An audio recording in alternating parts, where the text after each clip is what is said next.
So this is my coworker. Alright, this is my coworker right here. So this is Shireen, my coworker. I told you that I'm going on vacation to Vegas, right? Yes. I told you that I'm heading off for a vacation. Yeah. I'm going on vacation. Okay. For a whole week. Congrats. And I'm vlogging the entire trip. Okay. So do you want to hear the title of this vlog? Sure.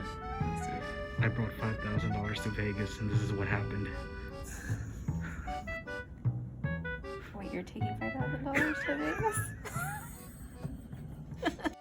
$5,000 to Vegas and this is what happened. Okay. Let's see what happens. Are you ready? Tell me that you're ready. Are you ready? Tell me that you're ready. Are you ready? Tell me that you're ready. Are you ready? Tell me that you're ready. We're taking over the world. I don't want anything less. We're taking over the world. All I see is our success. Take over the charts, then I stir your heart, and I'm gonna keep on rising up. I'm taking over the world, and I don't want anything less.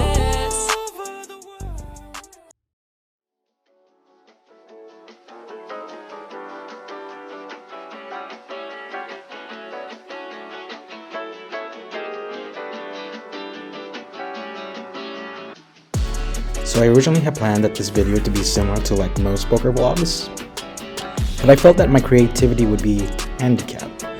I'm not bagging on all poker vloggers out there, it's just that it didn't feel right to follow their formula. Plus, this isn't any other poker vlog. It's my overall Vegas trip vlog. Sure, I mostly just play poker, but I want to make something unique. I wanted a memorable experience that I can show my friends and family in the future. So the route that I decided was to make a podcast/reaction type video. And it felt more like my style to do so. I hope you guys joined the video.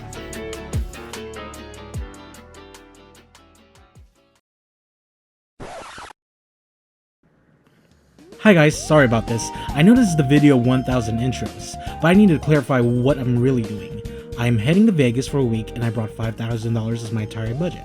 It's to test my luck where many others have come before me. Will I be in the majority of players who lose in Vegas? Or will I find Lady Luck and score big? Let's find out together along with my reactors, shall we? Let's go! Hi, my name is Jazfer Bolusan, and this is Sierra Galvin. Grace Wilson. just be you. That's gonna be it. That's gonna be it. Was that? Am I supposed to look at this when I'm talking? Or It's up to looking at you. We're talking, so just you can look talk at to me. me here. I also have my professional poker friend JR to add a little bit of wisdom from time to time. Introduce yourself, JR. I'm such a fucking degen, dude. Like, I just woke up, well, last night I was playing poker till 6 in the morning. Yeah, I got to bed at like 6, woke up at like 10:30, and then I took a dab and got ready, and then I came here. Yeah, I'm not doing that bit again.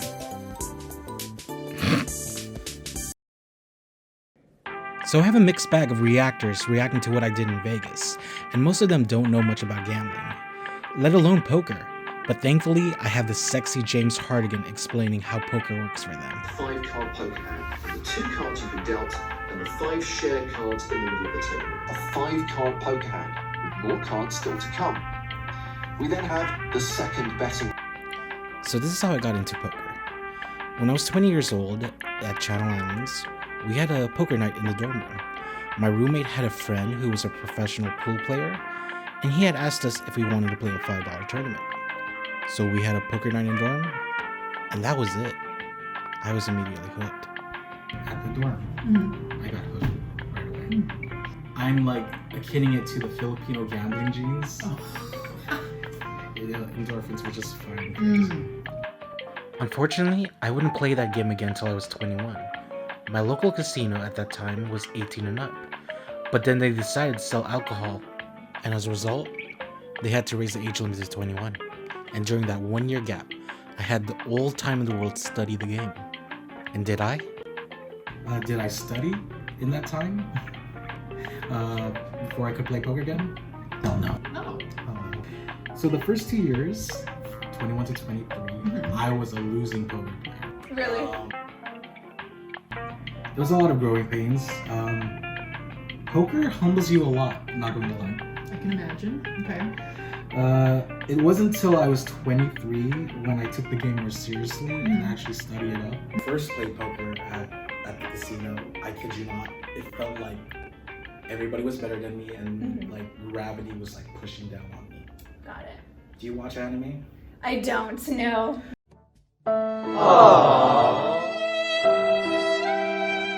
Have you ever watched an anime? Yeah, some. That is it, guys. That is the face of Best Girl. Any fighting anime? One Punch Man or Knew exactly what they were doing. They knew exactly. Look at that facial expression. Look at that. Back to the topic on hand. So when I became 23, I started noticing a few things while playing poker, and my game has improved a lot, and I was starting to see some actual financial gains. And as a result, poker has become a supplemental income for me. Because during 2019 and 2018, that's when I started to see a spurt of my gambling income growing. Like those 2 years, it was just Wow. I was getting a little bit too ahead of myself, but I was like willing to go to Europe to play a tournament over there. Oh my God. I was supposed to go to Prague 2019, and then I was going to see my best friend in Germany and then have a European adventure. Wow. What happened? Oh. Darn. What are we going to call it? Because YouTube demonetizes that word. the Pandy Wandy?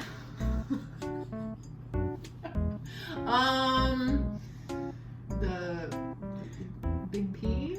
The Big C? My No, that's her.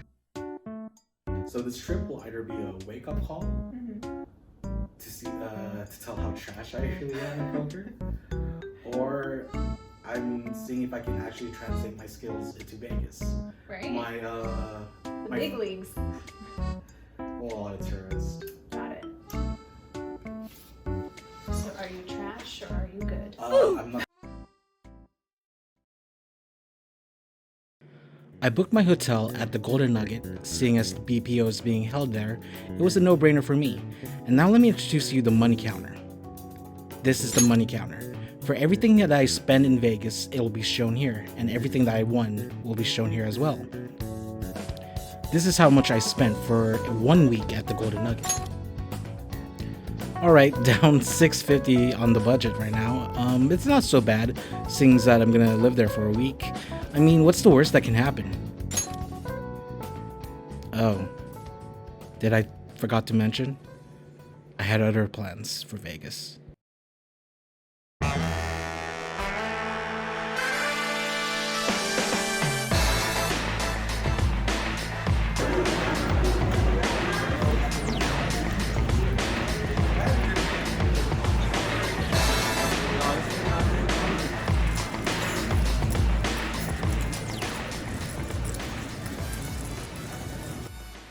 I registered in my first WSOP event. Event number 25, No Limit Hold'em, Deep Stack. It costed $800. So yeah, had a ticket to play Bar Poker Open tournament, so it was free because I got in the top 15% to get a ticket. First place was $30,000. Wow. But that I had a different goal in mind, to be Okay. honest. Every poker player's dream is to win at least one bracelet in any WSOP tournament. It was event number 25. Okay. It was $800 to buy in. First place last year was $270K. I'm pretty sure it was going to be more because all the restrictions were easing off, and I'm pretty sure a lot of European players were going to hop on. So, let's see here. What is this video? Hi guys, my name is Jazfer Bolusan, and I'm bringing $5,000 today. Hell yeah. So overall on the trip I'm down $1,450, but thankfully that wouldn't last long. I played a small tournament at my local casino and I won second place, and that was $900. And immediately right after the tournament, I hopped on the 2-3 and made all my money back. I'm completely even on the trip. On the eve of my trip, I went to work, clocked out, and headed straight for Vegas.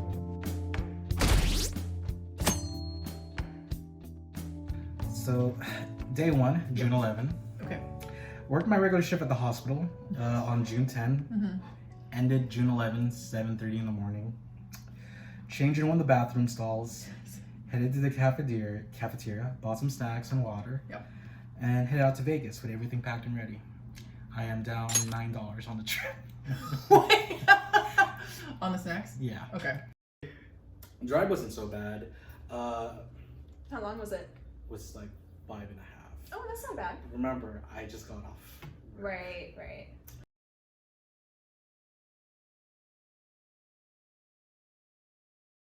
Rolling Stone.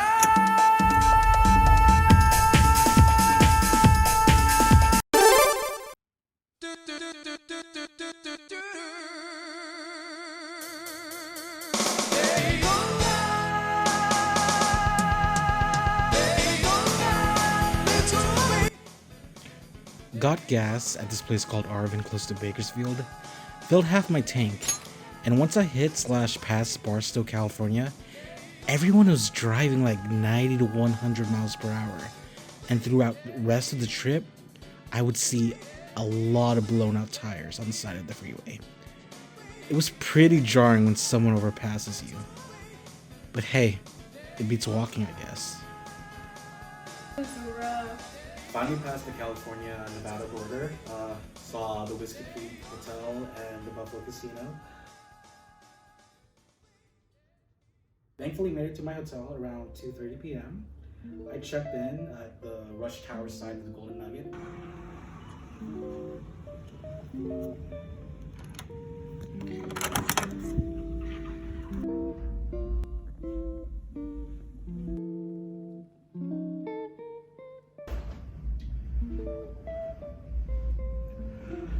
We made it. So I went downstairs to register for the bar poker open and then get the rewards card. That was Oh. So it was very spacious. Yeah, it is. Especially for one. Yeah, that's nice. Like the little couch thing. It's a what?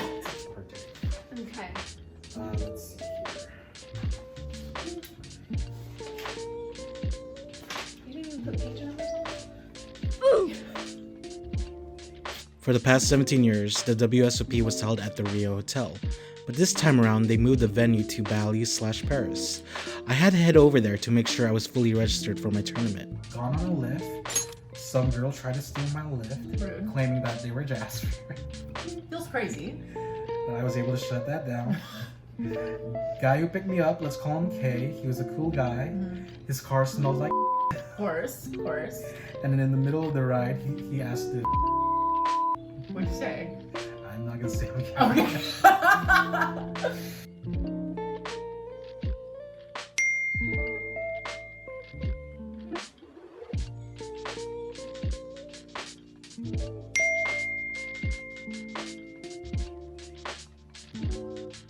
I finally fully registered for the tournament, and my friend JR was playing event number 21, the Monster Stack. They had to buy in $1,500 for that tournament. Wow. I kid you not, I found him in a sea full of degenerates.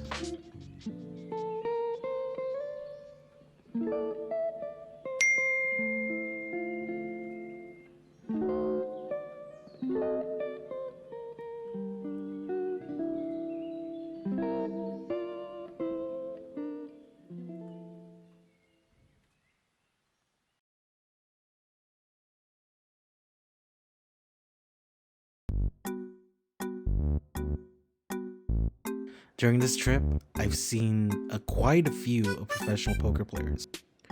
Here are some of the professionals that I see on the first day of my trip. That is Daniel Lazarus. Other professionals I saw on my first day there was Sean Deeb and either Andrew Moreno or Johnny Vibes.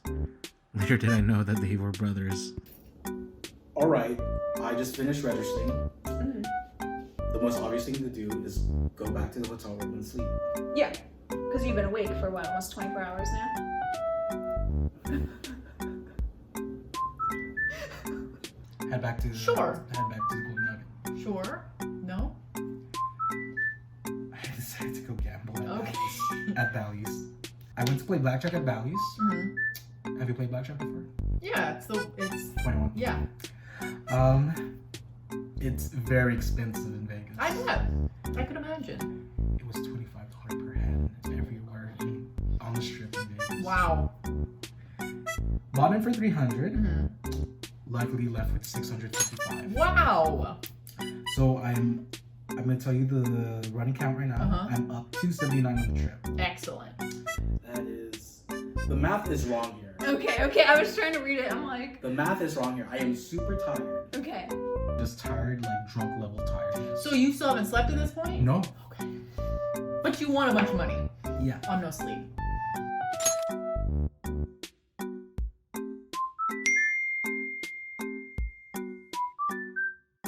At this point in the trip, I'm dead tired. I'm trying to sleep in my hotel room, but I kid you not, the music on Fremont Street kept going until 4 a.m.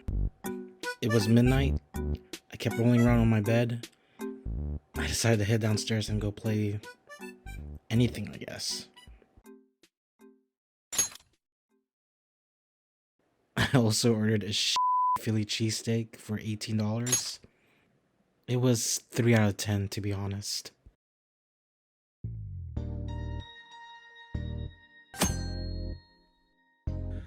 I'm tired. Got 5 hours of sleep. Couldn't go back to sleep. Play blackjack. I came here to play poker. Let's go play poker.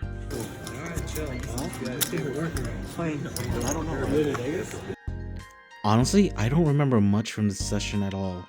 I know that I bought in for $1,000, and I looked around the table and only like 2 other people had 2 or 3K in front of them, and everyone else had 300 or less. I believe that I bought in way too much for this game. Take my word for it, I have no hand history from this session. I don't remember anything at all from it, but luckily I came out with a pretty decent win. So I started playing at 6:30 in the morning, played till 8 a.m. I left with a profit of $687. So, yeah.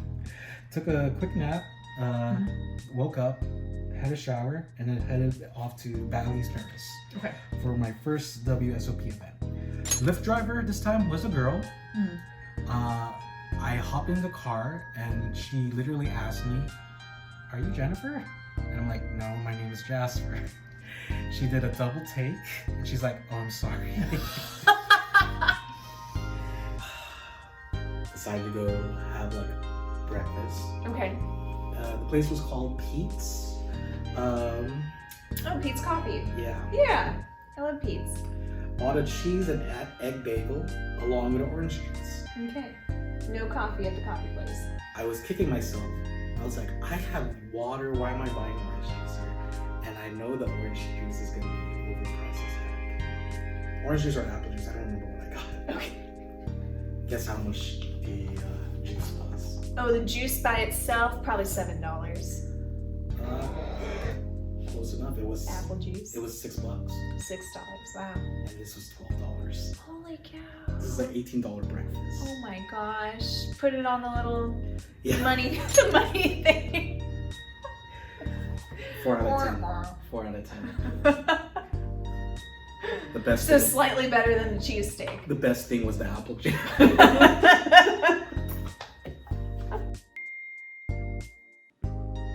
After breakfast, I went to go find my seat, located at the Paris side.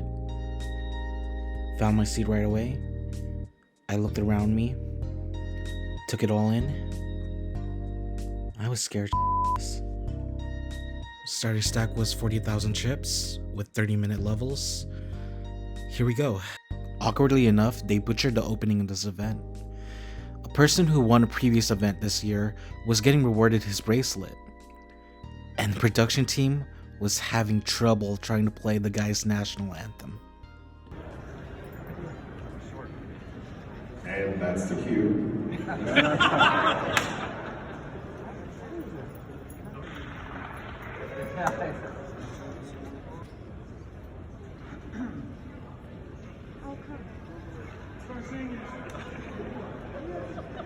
him sing it.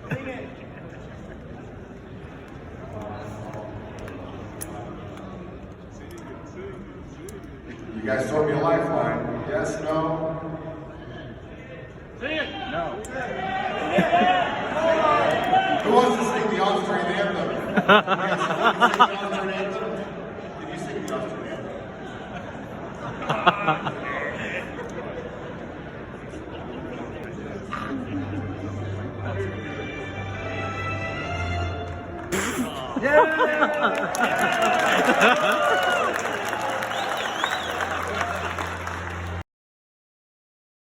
Let's meet the players, shall we?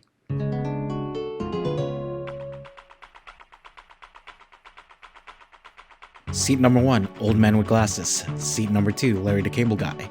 Seat number 3, young Japanese man. I'm gonna call him...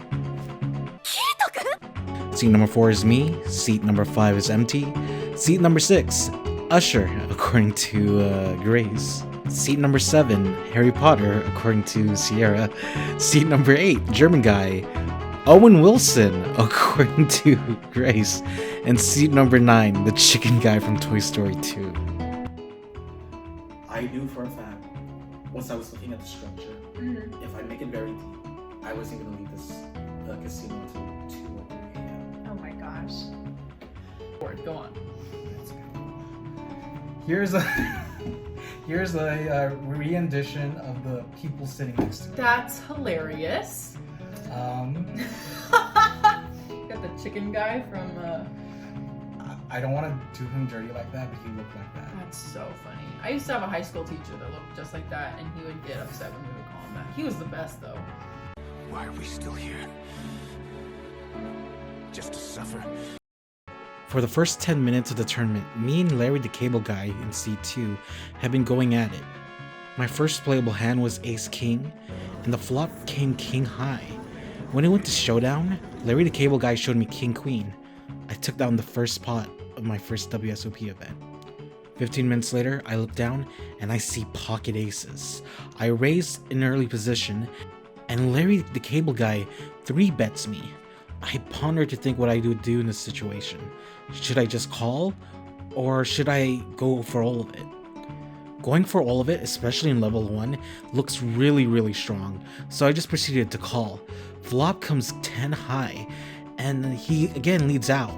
I decide to raise him to see what he would do, and then he just shoves on me. And I'm like pondering, like, are my aces good here? Does he have pocket 10s? No, he doesn't have pocket 10s. He probably has pocket kings at this point. I call, he shows me kings, I show him aces, and that's it. And I knocked him out in the first level. Wow. Level 1 just ended, and I doubled my stack. Level 2 is about to start, and my nerves have calmed down. Let's play some good poker.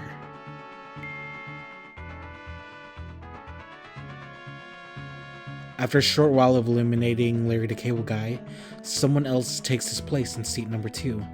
I dubbed him the Swede. The next significant hand that I would get is pocket 6s. And this time, my opponent is...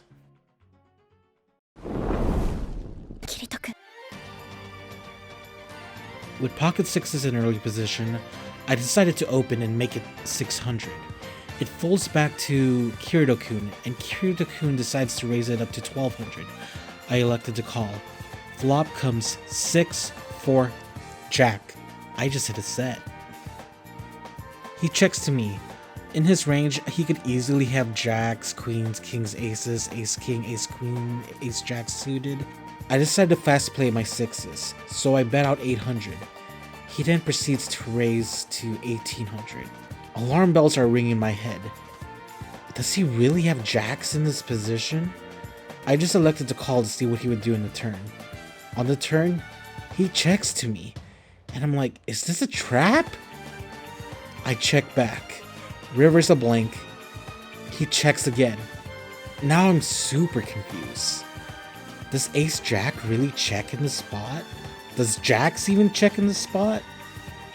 Is he inducing a bluff with queens, kings, or aces? Well, I make it out $10,000, and if he raises me, I'm gonna shove over the top and go all in. He immediately calls my 10,000, and here I believe I'm the winner. I open up and show my sixes, confident that I have the winning hand.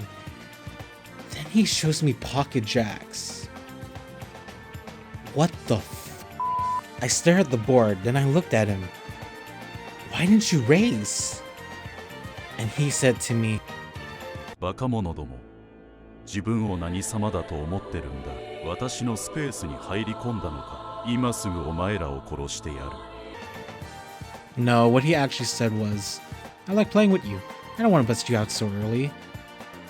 Oh, thank merciful God. Before that hand situation, me and him are having a friendly chat about him watching Sailor Moon on his phone. That's pretty hardcore, man. Congrats on the hand.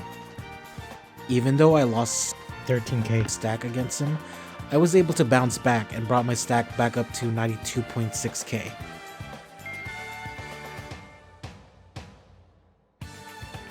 Unfortunately, Kirito-kun would end up busting out of the tournament, losing most of his stack to the Swede, the German / Owen Wilson, and Usher. Unfortunately, the Japanese guy ends up losing, and later on, gets replaced by this Armenian doctor from Vegas. Oh. You know how doctors are. We're gonna call him Doc. Okay. That's a real picture of him. Wow. Yeah, that's crazy. He looks like a doctor. And then this kid from New York sits right next to me. That's Gotcha. a real picture of him too, by the way. We talk to the doctors. Now this guy tried to act like he knew it all in poker. A sore loser, a sore winner. He likes to act like he's methodical, but he's not. And it comes off in a very douchey way. And like, I really did not want to hear him talk. The fact that I did not get on his bad side most of the night was probably because I told him that I was on the night. After the loss of Kirito-kun, they decided to make the table 9-handed. Replacing Kirito-kun is this Armenian doctor that works in Vegas. And sitting in seat 5 is this young kid from New York. Let's fast forward to level 8. I still have like around 95k in my stack in front of me. And looking around the table, people who had decent stacks was Usher, Owen Wilson, and the Swede. During this level, I would have one huge hand. And this hand directly affected the rest of my tournament life. And my opponent this time? It's...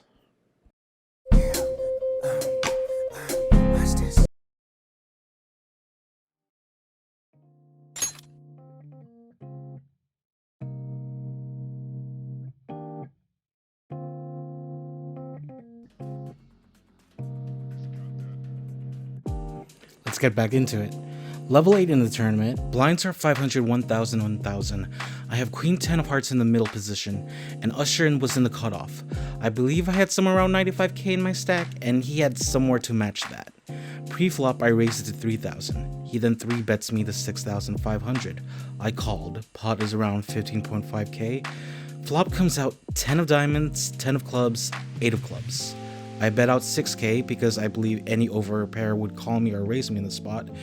Or he has something like Ace X of holdings with at least one club. He then raises to 15k. Alarm bells are ringing.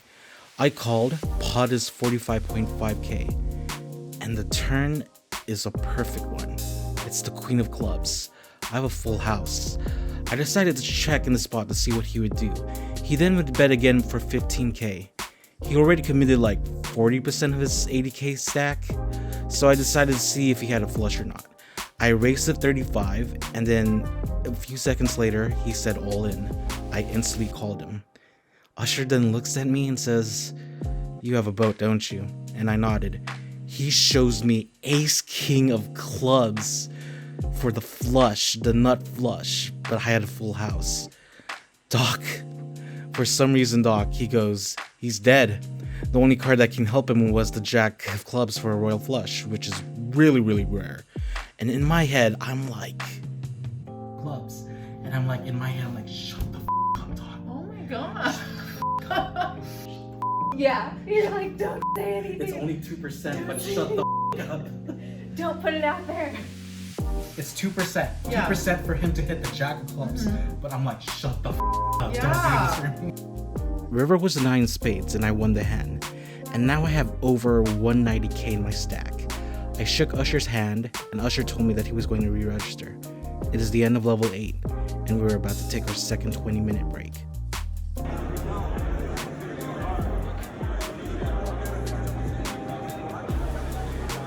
All poker players that I saw during the break was Marley, Miyoki Aoki had a huge crush on her back in 2014 when she won 2nd place in the ladies tournament. Famous poker vlogger Masato Yokosawa, and I also saw Poker Face Ash. And another huge star / athlete that I saw, well, everyone knows this guy. Neymar of Barcelona, of Brazil, gives Brazil their first ever Olympic gold medal. Such delight, sheer joy. As we come back from break, Doc starts taking control of the game. He ends up busting the Chicken Man. He ran his 40k stack into 160k.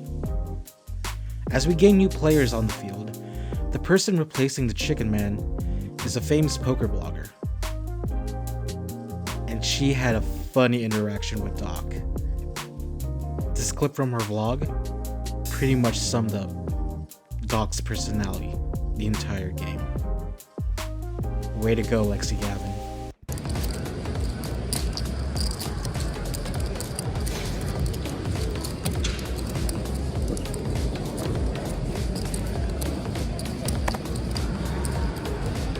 I think we have like the same hand.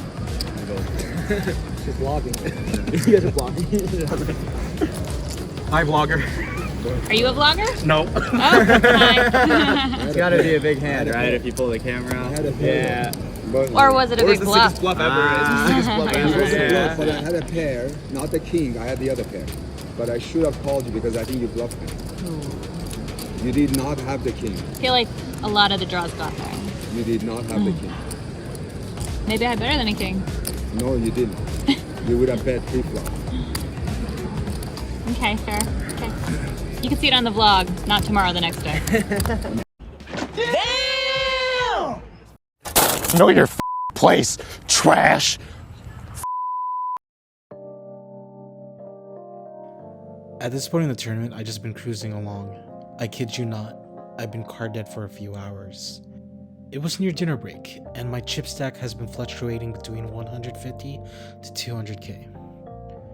My opponent is Doc. Even though Doc was gaining some steam ahead, he dwindled it all away and is now down back to 80k from his 160k stack. I look down and I have pocket sixes. Blinds are now 1,000, 2,500, 2,500. Doc was under the gun. He makes it 8k, then I call. Pot is around 22k.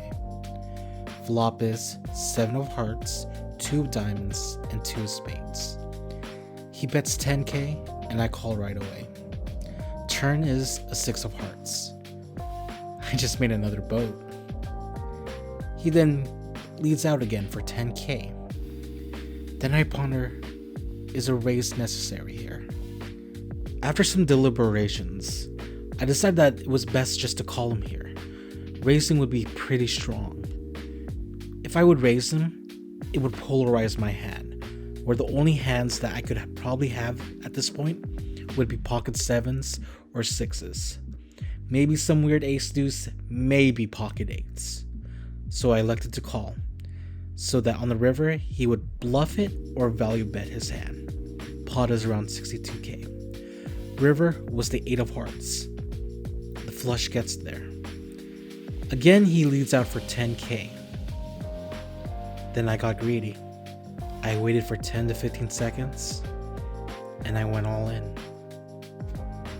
Looking back at it right now, I should have raised just to 25 to 35k. And for the next 8 minutes, I mind you, I put his mind into the blender. Doc would go on a huge rant. he would say something like, "This doesn't make sense. I think I'm good. But why did you shove?" 3 minutes go by, and dinner break had started. Doc was wondering what he had. He said out loud, "If you had 6s or 7s, you would have raced me on the turn. This doesn't make sense. Do you have pocket 9s maybe?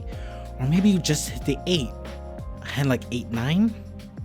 Flush it is not a f***ing thing. What the f*** do you have? Ace deuce? King deuce?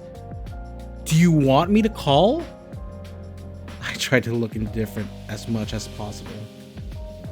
Everyone had left to go for dinner, but for some reason, Owen Wilson and the Swede stayed to watch the hand. Doc would go on to say that he has ace 8 suited. Wait, what? Ace 8 suited? What? Also said, "I can't believe I'm wasting 5 minutes of lunch break for this hand." Oh my god. The dealer starts. Well, he's the one who's doing it. Yeah, I'm the one who put his mind to Yeah, the yeah. dealer looks annoyed because he probably wants to go on break too. Doc ends up folding. Really? F me. I head off to dinner break.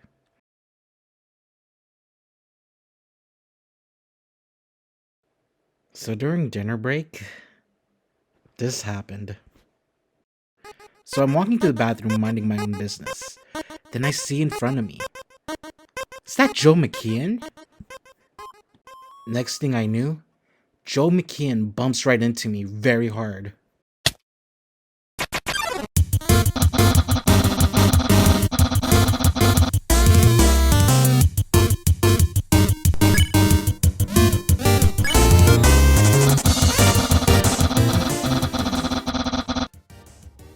Does not stop, pushes right through me like Oh my goodness. does not turn around or acknowledge that he hit me. Just kept walking straight through his fucking nation. Mother Joe McKeon. This just literally went through me. Did not turn around to acknowledge that he hit me. Continued to walk towards his destination. Did you say anything to him? Ew. What the f? Yeah, Joe, come on. It's like that, you know that Bruno Mars Pete Wentz. You're Bruno Mars in the situation.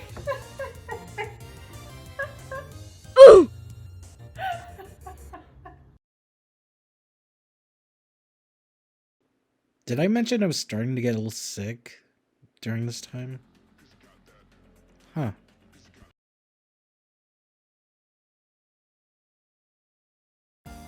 Back from dinner break, I looked down in my stack and I counted out 218.5k in chips. Unfortunately, I didn't buy anything at dinner break. They were literally selling pizza, a slice for 18 bucks. Fuck that. Let's look at the table a few levels later. Huh, that looks different. As we progress over the night, we lose a lot of players, especially if you're sitting in seat 5 and 6. We combined the field from the people on the Paris side all the way to Bali's side. And the man in seat 7 is fucking crushing it, dude. He had like 80k in his stack, and now he has like 260. Oh, hey, new players. Hey, watch out for the guy in seat 7. He's just apparently crushing everybody since he sat here. Wait, what was that? The man has won how many WSOP rings? 5? Who the f is this guy? Yo, bro, who the f are you? Wait, why do you have 460k in your stack right now? What the f? Yo, Doc, I think you need to steer clear from this guy. Doc? Doc? Huh. Holy shit. I kid you not, the guy was soul crushing everybody on the table. I couldn't even make a hand. I've been folding for 4 hours and I'm literally card dead, you guys. Hey Swede, Owen Wilson, how are you guys doing? Oh, you gotta be kidding me. Huh.